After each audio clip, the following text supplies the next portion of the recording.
Buenas noches, bienvenidos a una edición más del otro lado de la realidad, una edición destinada a adentrarnos en un mundo realmente fascinante, el mundo de los símbolos, de las sociedades discretas o secretas y en concreto de una de ellas, de la masonería. Estamos tan rodeados de símbolos masónicos que creo que esta noche ustedes mismos se van a sorprender de lo muy mezclada que está nuestra sociedad con la visión masónica del mundo, hasta el punto de que el billete más conocido del planeta, la moneda internacional por excelencia, el dólar, tiene un símbolo o muchos símbolos profundamente masónicos. Uno de ellos es precisamente esa pirámide que vemos en el billete, en el reverso del billete, que es la del Novo Ordum Seculorum, un símbolo que fue diseñado en 1775 con la participación de los que iban a ser presidentes de los Estados Unidos, George Washington y Benjamin Franklin.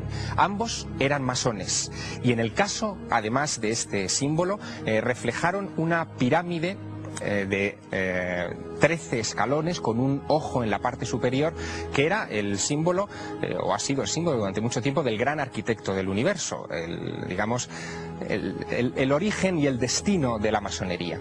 Quiero que vean también esta imagen de George Washington con mandil masónico. Forma parte de un monumento que se encuentra cerca de la Casa Blanca, sobre el río Potomac en Washington. Pertenece a una de sus representaciones, de sus muchas representaciones como masón. De hecho, se dice que tanto la ciudad de Washington como los propios fundamentos de la Constitución norteamericana están fundamentados en principios de la masonería, y hoy puede admirarse un monumento que es una logia masónica, que es el Memorial de George Washington y la sede de la Gran Logia de Alejandría número 22, donde militó precisamente George Washington y fue gran maestre de esa logia. Para hablarnos de estas cosas, tenemos en nuestra mesa de trabajo esta noche a unos invitados de excepción. Permítanme que se los presente. En primer lugar, tenemos a Ascensión Tejerina. Buenas noches. Buenas noches. Ascensión es gran maestra de la Gran Logia Simbólica Española, aunque en la vida civil, digamos que eres asesora fiscal. Es bastante atípico, dentro de la imagen que nosotros tenemos de la masonería, que haya una gran maestra mujer.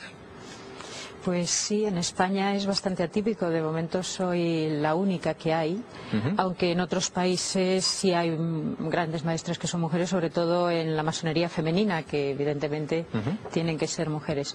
Pero aquí en España es por primera vez que una mujer accede a la gran maestría. Veíamos antes a George Washington con su mandil masónico en una imagen que seguramente a muchos de ustedes les habrá parecido sorprendente. En otros países el ser masón es algo bueno, que se luce con, digamos, sin ningún problema, sin ningún recato. Aquí, en cambio, en España, esto no ha sido así durante mucho tiempo. Ahora quizá es cuando comienza a abrirse más la masonería. ¿Esto por qué ha sido así? Bueno, principalmente por la represión que ha habido durante la dictadura en contra de la masonería, ¿no? Se nos ha perseguido constantemente, incluso hasta erradicarla totalmente del país.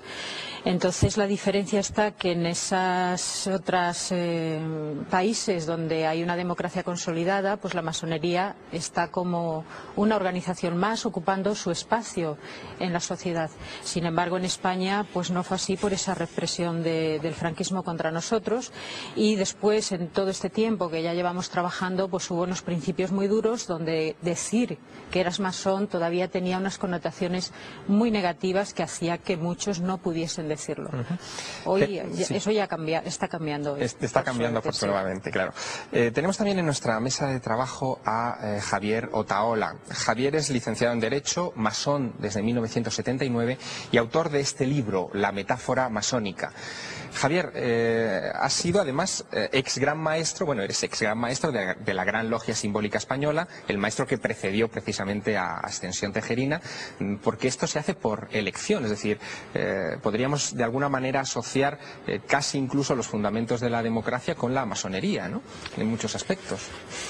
Bueno, efectivamente. Bueno, en el caso de la Logia Simbólica Española es evidente, el sistema de elección es un sistema de sufragio universal de todas las logias, con carácter digamos, territorial, y es un sistema muy participativo. Otras obediencias, otras asociaciones masónicas tienen sistemas más ponderados, en el que hay elementos no tan de democracia directa, pero es evidente que la masonería está vinculada en su origen a ese pensamiento democrático y a esa necesidad de fundar el ejercicio del poder en el consentimiento de los administrados.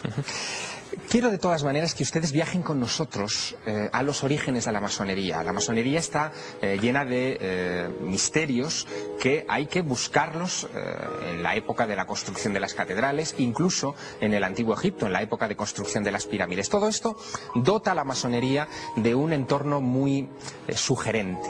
Y para hablarnos de esto, hemos traído también a esta mesa de trabajo a Ignacio Merino. Él es escritor, está especializado sobre todo en cuestiones históricas, es colaborador de numerosas revistas históricas, y por primera vez esta noche él ha dado el paso de presentarse aquí ante ustedes como masón. Él es miembro de la logia Hermes Tolerancia número 8 de Madrid. Buenas noches. Buenas noches. Ignacio Merino, me gustaría preguntarte por esos orígenes míticos de la masonería, porque por un lado está la masonería, digamos, tradicional. Masón es una palabra francesa que significa albañil, pero por otro lado está la masonería especulativa, que sería la moderna masonería a la que tú perteneces, que digamos surge en 1717, ¿no? Sí, en efecto, la masonería moderna o especulativa surge en 1717, pero como un cauce que aglutina distintas procedencias, ¿no? Como un río con muchos afluentes que lo hacen aumentar en su caudal. Y precisamente una de las cosas que más me atrajo a mí de la francmasonería y por la que pedí el ingreso fue esos orígenes históricos tan profundos, tan enraizados, ¿no?, en la historia de la humanidad, y que se remontan, como tú has dicho, pues a babilonios, persas, egipcios, griegos, el culto de Mitra. Bueno, luego iremos comentándolo un poco, pero también por la tradición democrática, que no la masonería como tal, puesto que no actúa como una institución, pero sí sus miembros han tenido en la historia contemporánea, precisamente con la masonería especulativa. Es decir, debería decir, tomado parte en los procesos democráticos más importantes de los últimos siglos, ¿no? ¿Y no resulta curioso que, por ejemplo, en estos últimos años, quizá por lo que nos decía antes Ascensión Tejerina, por la represión que en España se produjo durante el régimen de Franco, no resulta curioso que aquí se asocie la masonería como algo anti-iglesia católica y, sin embargo, sus orígenes estén vinculados precisamente a la construcción de catedrales? ¿No es algo paradójico, no? Sí, es algo tremendamente contradictorio, igual que la idea demoníaca y el prejuicio satánico casi que ha habido en España sobre la masonería, alimentado por un régimen paranoico respecto a nuestra sociedad, están basados totalmente pues en una visión desquiciada, puesto que la masonería es casi una ONG, sus fines son filantrópicos, de perfeccionamiento individual, de mejoramiento de la sociedad, de solidaridad y de fraternidad. Vayamos a los orígenes. Hay una leyenda relacionada con el origen de la masonería que tiene que ver con el arquitecto del Templo de Salomón, con Hiram Abif. Javier Otaola, el mito de Hiram Abif es curiosísimo y se basa casi también en un asesinato, ¿no? Cuéntanos un poco sucintamente este mito, porque luego les quiero mostrar a ustedes unas imágenes muy especiales. Bueno, para empezar había que hacer una aclaración previa, y es que el trabajo masónico, el trabajo que se realiza en logia, es un trabajo de reflexión, es un trabajo de filosofía en un sentido amplio, que propone a cada masón un ejercicio de esclarecimiento personal, y para ello, le plantea un itinerario en el que se le van presentando una serie de preguntas, se dramatizan una serie de acontecimientos y se pide una reacción intelectual y emocional frente a esos acontecimientos. Uno de ellos es precisamente ese, el acontecimiento del asesinato de Hiram Abif, maestro de obras del Templo de Salomón. Y entonces, es una especie de confrontación del masón con la violencia, con un acto de violencia, con la injusticia, con con el lado oscuro un poco del corazón humano para prepararle a, digamos, a resistir esa violencia, ¿no? Para prepararle a asumir un arquetipo, en cierto modo heroico, de superación y de enfrentamiento a ese lado oscuro, para que, digamos, se convierta realmente en un constructor que no se desaliente, que no se desanime cuando se tope en la realidad de la vida, como todos nos toparemos con ese momento. ¿Y cómo se produce la muerte de Hiram Abiv? Bueno, según la leyenda, Hiram Abiv, estando en soledad en el interior del templo en obras, es asaltado por algunos obreros que le solicitan una serie de palabras de paso y de signos para ascender en su carrera profesional, intentando violar, digamos, el orden lógico de progresión en el oficio. Y Hiram Abiv, digamos, hace un ejercicio de paciencia, de resistencia civil pacífica, porque es un ejercicio de heroísmo pacífico. Lo que se propone es una especie de resistencia no violenta a la violencia que termina con el asesinato de Hiram Abiv. Y sin embargo, ese asesinato es superado posteriormente por los buenos masones que recuperan ese cadáver y en el reencuentro con el cadáver de Hiram Abiv asesinado, el masón, digamos, reanuda el hilo conductor que fue roto por ese acto de violencia. Uno de los grados de la masonería, la iniciación para acceder a uno de los grados de la masonería, representa el asesinato de Hiram Abiv y se representa dándole un golpe en la cabeza al candidato, ¿no? Sí. Quiero que vean estas imágenes. Han sido grabadas en el claustro de un monasterio muy importante, el de San Juan de la Peña. En medio de los capiteles que narran toda la historia sagrada hay uno que no encaja con la historia sagrada, y es el de un señor que golpea con una maza en la cabeza de otro personaje que parece un maestro de obras. Este capitel es tan extraordinario que incluso los guías, cuando se ven en la obligación de explicarlo a los visitantes, no saben muy bien encuadrarlo dentro de la historia bíblica. Hay polémica sobre si representa, por ejemplo, el asesinato de Caín sobre Abel, pero no encaja cronológicamente con el resto de los capiteles. La única interpretación convincente sería la que representa el asesinato de Hiram Abiv. De hecho, en el capitel siguiente aparece representado el templo de Salomón, es decir, que ahí sí que habría una coherencia lineal, cronológica para explicar este hecho. Precisamente este tipo de acontecimientos se rememoran hasta fecha de hoy. Ascensión pertenece a la logia de obreros de Hiram, precisamente de Sevilla. Es decir, que cada logia recoge partes de ese recorrido simbólico, ¿no? Bueno, no, todas las logias trabajan con el mismo ritual y trabajan con el mismo simbolismo. Lo que pasa que después cada una de ellas le pone su impronta, su forma de ver ese método masónico, y ahí existen algunas diferencias, ¿no? Sí, para que ustedes entiendan mejor los fundamentos de la masonería, hemos accedido a una logia en Madrid y allí sus miembros nos han explicado precisamente cuáles son los artículos principales en los que se basa esta sociedad discreta.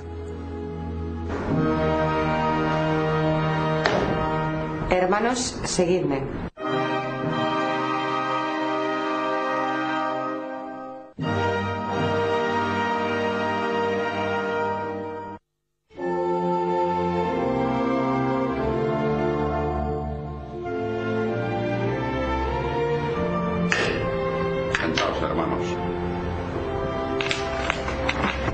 Hermanos, vamos a dar lectura a los principios generales de la orden masónica.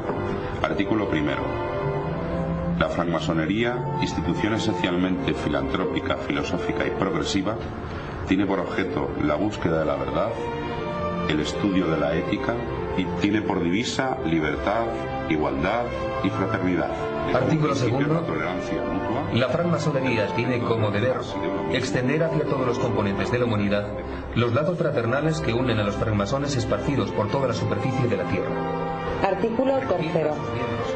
Es deber de un francmasón en todo momento ayudar, ilustrar y proteger a su hermano y defenderle contra cualquier injusticia. Artículo cuarto. La francmasonería considera el trabajo como uno de los deberes esenciales del hombre y honra igual el trabajo manual que el intelectual. La masonería tiene signos y emblemas de altos significados simbólicos que solo pueden ser revelados por la iniciación. Estos símbolos presiden en las formas determinadas por los distintos ritos los trabajos de los francmasones y les permiten reconocerse y ayudarse por toda la superficie de la Tierra. La francmasonería no impone ninguna interpretación dogmática de estos símbolos. La iniciación comporta varios grados. Los 3 primeros son los de aprendiz, compañero y maestro.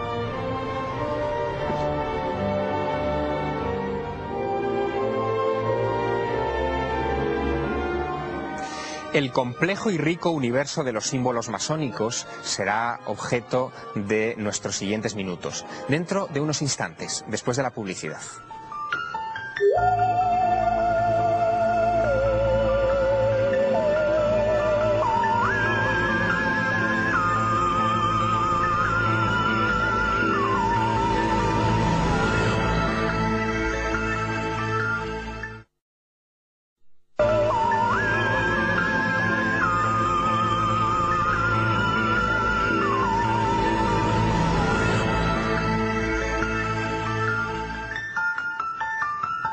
Retomamos nuestra conversación sobre el complejo y fascinante mundo de los símbolos masónicos. Les dejábamos antes de la publicidad con una explicación, digamos, de las leyes, los fundamentos en los que se basa la masonería contemporánea, pero queríamos adentrarnos también en algunos de los capítulos que más curiosidad han suscitado durante estos años. Al fin y al cabo, la masonería es una sociedad discreta, secreta antiguamente, de la que no teníamos mucho conocimiento los que no estábamos en ella. Y precisamente para hablarnos de uno de sus aspectos más interesantes, el de la iniciación, quería preguntarle a Ascensión Tejerina cómo es ese ritual de iniciación cuando alguien ingresa en la masonería. Bueno, es difícil explicar un ritual en pocas palabras, ¿no? Porque dura 2 o 3 horas. Yo diría que un ritual es un discurso simbólico que pone unas herramientas en manos de la persona que se está iniciando y le da unas pautas para que luego, una vez pasado ese ritual, pueda ir reflexionando sobre ellas y pueda ir evolucionando y pueda ir comprendiéndolo, ¿no? Entonces el ritual es un drama que se escenifica y que trata de enseñarle todas esas pautas a la persona que las está viviendo. Es una vivencia. Un drama que consiste básicamente en la muerte y resurrección casi a una nueva vida, una nueva comprensión del iniciado, ¿no? Sí, simbólicamente hablando. Simbólicamente, y depende de los grados. En uno eso está más evidente y en otros está menos, pero sí, siempre está ese componente de muerte hacia una nueva vida, hacia una nueva forma de encararte al mundo y de ser tú mismo, ¿no? Tenemos estas imágenes que corresponden a una de esas ceremonias de iniciación. El neófito, por lo que veo, es guiado con los ojos vendados, ¿no? hacia el centro de la logia. Sí. Después se le desvendará y a partir de ese momento ya es una persona con una nueva visión. Entra con los ojos vendados por 2 razones. Uno, porque va buscando la luz, viene desde la oscuridad y está en la oscuridad. Y otra, porque también hasta el último momento que se le quita la venda siempre tiene la oportunidad de irse, de tomar la decisión de irse y, bueno, pues sin tener ningún compromiso con las personas que están allí. Pero principalmente es porque viene desde la parte oscura y va buscando la luz. Cuando se le quita la venda, automáticamente ve a todos los hermanos que están en la logia, que además le muestran su fraternidad en ese momento. Javier Otaola, esto es también característico de las sociedades religiosas o de las religiones antiguas, es decir, lo encontramos también, estos ritos iniciáticos, desde el antiguo Egipto hasta Grecia. El proceso es casi idéntico, ¿no? El proceso de iniciación.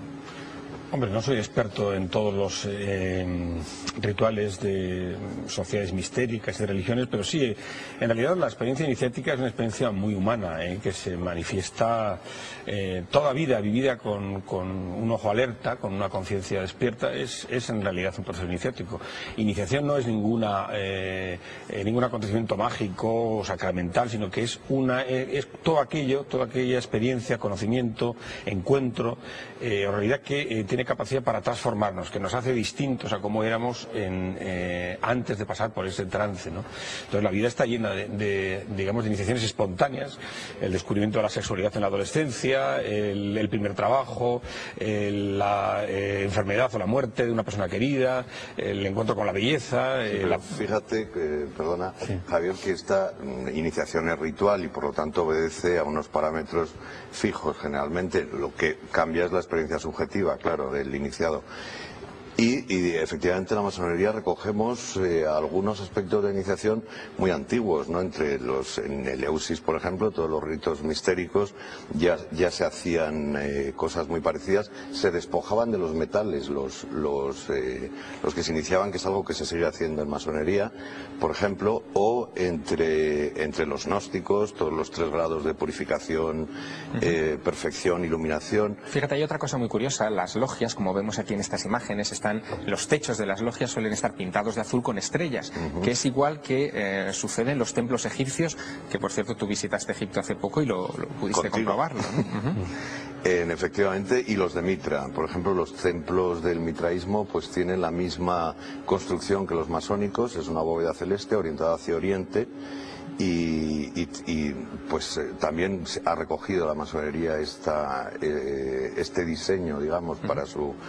Ignacio Merino, hemos visto en esas imágenes de la iniciación anterior que los que participaban llevaban una serie de prendas inusuales. Una de ellas, la más típica, la más famosa, es el mandil masónico que veíamos también en George Washington al principio del programa. Nos has traído algunas muestras. Te rogaría, por favor, que nos los explicaras un poco, ¿no? Pues sí, bueno, en primer lugar ese mandil blanco que vemos en el vídeo es el mandil de aprendiz, que originalmente era de piel de borrego. Y que creo que en sitios como en Inglaterra, Estados Unidos, aún se conserva de esa forma original. Nosotros en este tremendo display que hemos hecho aquí no incluimos el mandil blanco, sino unos de grados mayores, de maestros. ¿Nos los puedes mostrar? Sí. Pues sí, por ejemplo, este o este otro. Y que naturalmente se utilizan durante los ritos. Se utilizan siempre con unos collares que dependen de la función. Por ejemplo, este es el de primer vigilante con su insignia específica. Hay otro tipo de insignias, la del maestro de ceremonias, la del secretario. Muchos elementos de la arquitectura, porque esta que nos mostrabas es una plomada, por ejemplo, ¿no? Claro, porque realmente la masonería viene, todo el origen es de la construcción, y no solo de los constructores medievales, que tanto se dice y tanto gusta al marxismo, porque viene del proletariado, pero no solamente eran los que desbastaban la piedra, sino los maestros constructores, yo creo, y esto es una opinión subjetiva, y los masones además somos tolerantes y nos gusta especular filosóficamente. Yo creo que descendemos directamente o que recogemos la tradición de los grandes constructores de Babilonia, por supuesto de Egipto, de aquellos hijos de la luz que levantaban 3 cosas, ¿no? Moradas para la sabiduría, para los dioses, moradas para la fuerza, que eran los reyes, y moradas o estatuas para la belleza, donde moraba, esto es la belleza, ¿no? Ascensión Tejerina, antes, en la antigüedad, se supone que masones eran los constructores, los arquitectos. De hecho, muchos arquitectos después, en nuestros días, son también masones o han pertenecido a la masonería, incluso muchos diseñadores de ciudades. Luego veremos algunas cosas muy curiosas. Pero hoy por hoy se calcula, al menos según una encuesta que publicó en el año 2000 la revista Tiempo, que habrá unos 3.000 a 5.000 masones. ¿A qué profesiones pertenecen? ¿Tienen alguna orientación profesional, política? ¿Quiénes son hoy los masones? Bueno, podría decir los que hay en la organización a la que pertenezco. En las otras no tengo datos, ¿no? Pero yo creo que hay todo tipo de personas. Hay abogados, hay profesores de instituto, catedráticos de universidad, hay fontaneros, hay electricistas, hay no sé, gente que trabaja en la administración, por supuesto hay políticos, hay leñadores, bomberos. O sea, exacto, hay un amplio número porque en realidad, de profesiones, porque en realidad lo único que se pide es que tengan un deseo de trabajar, de reflexionar, de estar en el mundo, de comprometerse con la sociedad y con el mundo que nos rodea, y ahí pues cabe cualquier profesión. Tiene que tener un mínimo de capacidad para la reflexión y para el entendimiento de los trabajos que se debaten en la logia. Pero eso es lo máximo que se puede pedir, ¿no? Tan amplio espectro social forzosamente ha dejado huellas en todas partes. Símbolos masónicos, nombres masónicos se encuentran prácticamente en todos los lugares. En Madrid también. Hay un Madrid masónico. Probablemente ustedes hayan paseado por sus calles y no se hayan dado cuenta de la vinculación que tienen con algunos de los símbolos que tenemos esta noche desplegados sobre nuestra mesa de trabajo. Por ejemplo, nombres de calles. Ignacio Merino, en la zona de La Latina hay un montón de calles como esta, Mediodía Grande, que es un término masón, Mediodía Chica, la calle de Luciente, de Oriente. Todos estos son términos masónicos muy específicos, ¿no? Sí, unos más que otros, y yo creo que tiene mucho que ver con esa zona de La Latina, además, que se hizo a finales o a mediados del 18, que va a dar justo a la Ronda de Toledo, a una de las afueras sur de la ciudad. Es en el momento máximo, cuando están surgiendo las logias en España. Por un lado están muy perseguidas, porque ya Carlos III las persiguió bastante, pero hay un espacio ahí de tiempo, que es el reinado de Fernando VI, que son 12 años, en las que además se crean muchas academias, incluida la de Bellas Artes, en la que yo creo que sí hubo esto es una creencia, no está muy documentado desde luego, sí que hubo una expresión de signos masónicos que podemos todavía encontrar en las calles y en los monumentos de Madrid. Y en los monumentos, ¿no? Incluso en edificios importantes. Por ejemplo, la fachada del Ministerio de Agricultura. Ahí encontramos algunos elementos realmente significativos, sobre todo a la entrada, ¿no? Por ejemplo, bueno, tenemos la maza, tenemos la escuadra. Son cosas que se colocan ahí por azar, ¿o tú crees que hubo una intención masónica de alguna manera? Bueno, aquí hay varias interpretaciones. Efectivamente, estas cariátides pueden ser pueden representar simbólicamente los oficios, y al mismo tiempo es en otra época de esplendor masónico, como es el final del 19 o el último tercio de esplendor masónico en España, porque con la Primera República hubo un florecimiento, quiero decir, paralelamente a la Primera República hubo un florecimiento inmenso. Entonces es muy probable que el arquitecto, el escultor, el hombre que desbastaba esa piedra fuera masón, o que hubiera incluso un objetivo, una intención directa, ¿no? En poner esos símbolos. Libertad, igualdad, fraternidad, 3 palabras asociadas sobre todo a la Revolución Francesa, Javier Otaola, pero que también pertenecen al credo de los masones. ¿Qué fue antes? ¿La parte masónica o la parte revolucionaria? ¿O tenían algo que ver? Yo creo que la asunción por parte de la masonería francesa de ese lema es posterior a la Revolución. La masonería jugó un papel, en cierto modo, indirecto en el proceso de la Revolución Francesa, como caja de resonancia de un movimiento ideológico que estaba en la sociedad, que no venía dado por la masonería. Y en la masonería francesa hubo partidarios de la Revolución y partidarios de la reacción. O sea, hubo sectores tradicionalistas, incluso un gran pensador reaccionario como fue Joseph de Maistre era masón. Digamos que la masonería vivió con división ese proceso. Sí, por ejemplo, no había mayor enemigo del masón Marat que el masón más conservador del otro lado de la asamblea. Masones hubo en la montaña y en la Gironda, hubo con el rey y contra el rey. ¿Y cómo interpretar, por ejemplo, estas imágenes que vamos a ver de la plaza de Emilio Castelar? El monumento de Emilio Castelar, conocido por todos los madrileños, quizá no tan conocido si uno no se acerca y uno no lee las inscripciones que encontramos debajo de este monumento. Igualdad, vemos ahí ahí en la imagen, libertad y por supuesto también fraternidad. Quiere decir que Emilio Castelar era masón, que hubo gente también notable aquí en España que rigió los destinos políticos de este país que estaban vinculados a la masonería. Lo que pasa es que yo creo que ese lema ya forma parte, digamos, de la tradición política francesa, va más allá de la masonería. De hecho, en todos los edificios públicos de Francia aparece ese lema. Ese lema forma parte del pensamiento republicano francés, y en la medida en que ese pensamiento ha influido en sectores españoles lo ha asociado. Pero yo creo que ahí la fuente directa es más bien el republicanismo francés más que la masonería, me parece a mí, No sé si el historiador tendrá otra opinión. Ya, yo creo que no, que es más la masonería nuestra, la liberal francesa, porque es la época de Salmerón, en la que ha habido grandes maestros que han sido presidentes de la Primera República, ¿no?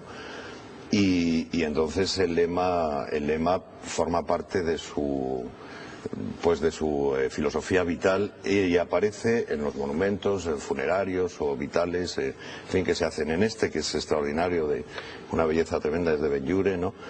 Pues está recogido yo creo que está recogido el ideario masón, como se ve, por supuesto, en los panteones. En los panteones. Fíjense ustedes que hemos tratado de encontrar rastros masónicos en la vida de algunos notables representantes de la política española, especialmente durante la Primera República. Y hemos encontrado en el cementerio civil de la Almudena una serie de tumbas muy particulares en las que aparecen esos signos masónicos. Nos las ha mostrado Nicolás Salvador, que es miembro de la logia Amanecer de Madrid. Él nos acompañó hasta el cementerio civil de la Almudena y nos explicó el origen de algunas de esas tumbas masónicas de hombres notables. Una nota peculiar, sin duda, de este cementerio es la abundante presencia de tumbas masónicas.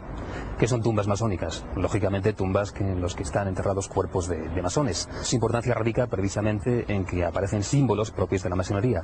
Aparecen escuadras y compases, aparecen 3 puntos, aparecen columnas, aparecen templetes. Aparecen, en suma, todos aquellos elementos que forman parte del mundo imaginario de la masonería. Esa es su nota singular. La piedra es el elemento base del conocimiento del masón. El masón pule su piedra. Su piedra es una imagen de su propia persona, de su propio ser interior, ¿no? Y por suerte, para los madrileños, este cementerio está rebosante de esos signos. A Nicolás Salvador le llamó especialmente la atención la tumba de Nicolás Salmerón, que fue presidente de la República, incluso también ministro de Gracia y Justicia en 1873, un notabilísimo político y filósofo del siglo XIX. Nos lo explica. Una de las tumbas más significativas de este cementerio, tanto por su tamaño como por su presencia, ¿no?, imponente, es la de don Nicolás Salmerón. Fue gran maestre en el año 1883, al menos así figuran los estadillos de la época, y sucedió en el cargo a don Manuel Becerra. Pi Margall ostentó también la presidencia de la República, fue asimismo masón. Desconocemos exactamente en qué obediencia militó, entre otras razones porque durante el periodo oscuro del franquismo, pues una gran parte de la documentación que obraba en las logias, en poder de las logias, pues fue lógicamente eliminada. Don Ramón Chíes también fue una figura preeminente de la masonería española, fue figura asimismo del libre pensamiento, y se puede observar como su tumba recoge prácticamente una síntesis de la simbología masónica. En ella aparecen los 3 puntos, en ella aparece el triángulo, es una tumba sólida, una tumba que pretende ser una especie de nave hacia la eternidad. Javier Otaola, ¿no resulta llamativo imaginarse a personajes tan notables como estos de los que nos hablaba Nicolás Salvador, haciendo esos rituales, poniéndose el mandil masónico? ¿Cuál es la función exacta del ritual? Es decir, a ojos de un profano queda como un poco chocante, ¿no?, incluso casi ridículo, ¿no? Sí, pues es cierto, en realidad ese es el objetivo, aunque pueda parecer paradójico. En realidad, al menos desde mi punto de vista, porque la masonería admite aproximaciones muy diversas, el fin último del método masónico, esa dramatización, esa utilización de símbolos y de ritos, es precisamente el de desfamiliarizarnos de las máscaras sociales en las que nos protegemos de nuestra vida ordinaria, que consumen en realidad nuestra capacidad de ser originales, que nos, digamos, troquelan en función de presiones externas a nosotros y que nos impiden llegar a dialogar con lo más genuino de nosotros mismos. Para que una persona, digamos, pueda llegar a esa intimidad consigo mismo, tiene de alguna forma que liberarse, aunque sea metodológicamente, de esa superestructura que nos impone la vida cotidiana y el mundo profano, ¿no? Y para, digamos, llegar a ese efecto es preciso pasar por ese trance, por ese ritual que es socialmente incorrecto desde todo punto de vista, porque eso supone un acto de confianza, supone en cierto modo privarte de las defensas sociales con las que tú funcionas en la vida ordinaria y jugar un juego en el que como fin último está el encontrarte contigo mismo después de haber superado esas máscaras sociales en las que tú vives. Tú podrás ser presidente de la República, podrás ser catedrático, podrás ser fontanero, podrás ser lo que seas, pero esas máscaras sociales, esos ropajes sociales no definen tu ser último, tu originalidad personal. Esa originalidad personal la tendrás que encontrar después de liberarte de esas máscaras y toparte contigo mismo. Para eso está ese ritual. Además de políticos, también en la masonería ha habido intelectuales notables. A ti te ha interesado, Ignacio Merino, una parcela muy concreta de esos intelectuales españoles que estaban vinculados también a la masonería. Háblanos, sobre todo eran los vinculados a la institución libre de enseñanza, ¿no? Sí, y los krausistas, porque el origen en España son los seguidores de Krause de mitad del siglo XIX y que luego en la segunda parte, en la segunda oleada de ese krausismo, fundan la institución libre de enseñanza. No, en la visita al cementerio civil que yo hacía mucho que no hacía, casi me enterneció, me conmovió esta reunión de las grandes figuras del krausismo español y de los primeros institucionistas en una misma tumba, ¿no? Por encima incluso de de los lazos familiares que tuviera cada uno de ellos. Están reunidos como templarios o como miembros fraternos de una orden que en este sentido era el ideal de la humanidad, como se llamaba la obra de Krause, y que les lleva hasta esta sencillísima tumba común en el que están pues Ángel Río, el gran iniciador del krausismo en España, hasta Gumersindo Azcárate, pasando por Bartolomé Cossío, etcétera. Me impresionó mucho realmente. ¿Y cómo se explica que siendo, digamos, columnas de la cultura y de la sociedad en algunos países, desde luego sobre todo en España, la Inquisición primero, la Iglesia también después, el régimen de Franco un poquito más tarde, digamos que tuviera una lucha tan feroz contra la masonería? Pues porque era potencialmente un enemigo, una idea que podía destruir un orden establecido, muy rentable por otra parte, ¿no?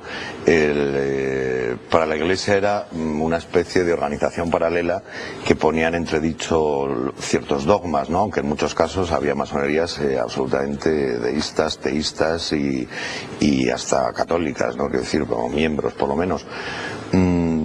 En el caso del poder, pues todo el totalitarismo ha desconfiado profundamente de la masonería, tanto el de derechas como el de izquierdas. Ha estado prohibida en España y Portugal con los regímenes dictatoriales, pero también en la Unión Soviética o en China. Solo Cuba, en su insularidad, los ha permitido, pero de una forma absolutamente folclórica, ¿no?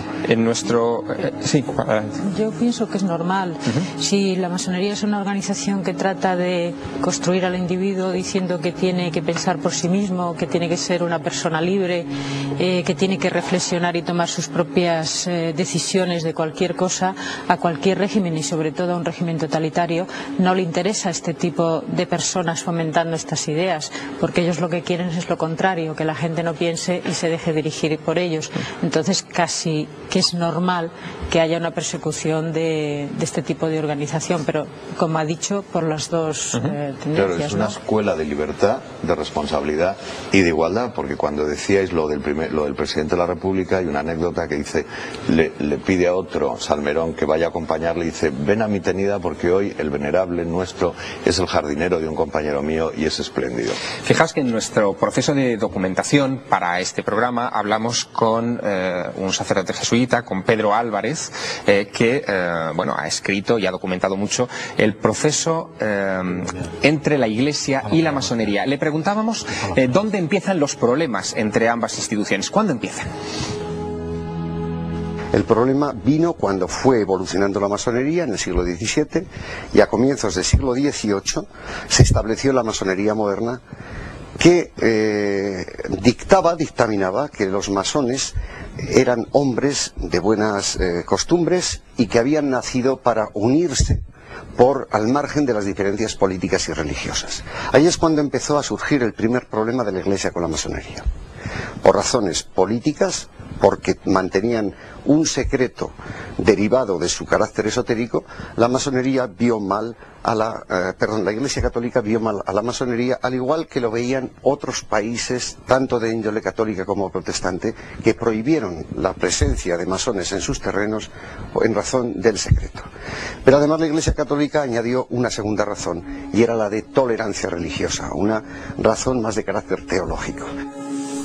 ¿Siguen siendo hoy enemigos la masonería y la Iglesia? Esta pregunta también se la trasladamos a Pedro Álvarez.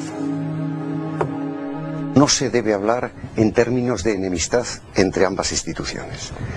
Aunque hay sectores minoritarios en una y otra que son enemigos respectivos, en términos generales ni la Iglesia es enemiga de la masonería, ni la masonería es enemiga de la Iglesia. Lo que sí que hay es divergencias en la manera de entender la religión y hay divergencias en la manera de entender la vida. Pero esas divergencias no tienen por qué ser antagónicas. Se abre aquí indudablemente un nuevo debate. Probablemente tendremos que dedicar algún otro espacio del otro lado de la realidad a este aspecto en concreto de la masonería. Debo agradecer a Ascensión Tejerina que nos haya acompañado esta noche en el otro lado de la realidad. Muchas gracias. A Javier Otaola y también, por supuesto, a Ignacio Merino, que también es un experto en templarios y que nos gustará ver en una próxima mesa de trabajo en este programa. Y me quisiera despedir de ustedes contándoles una pequeña historia. Se encuentra en un texto masónico, en el manuscrito Dumfries número 4. Se encuentran dos personas, una le dice a la otra: ¿dónde está la llave de vuestra logia?, preguntándole por el secreto de la masonería. Y el iniciado responde: en una caja de huesos cubierta de rugoso pelo. Decid sus características. Mi cabeza es la caja, mis dientes son los huesos, mis cabellos son el pelo, mi lengua es la llave. Es decir, el secreto de la masonería, como casi hemos visto esta noche aquí, se encuentra dentro del ser humano. Buenas noches.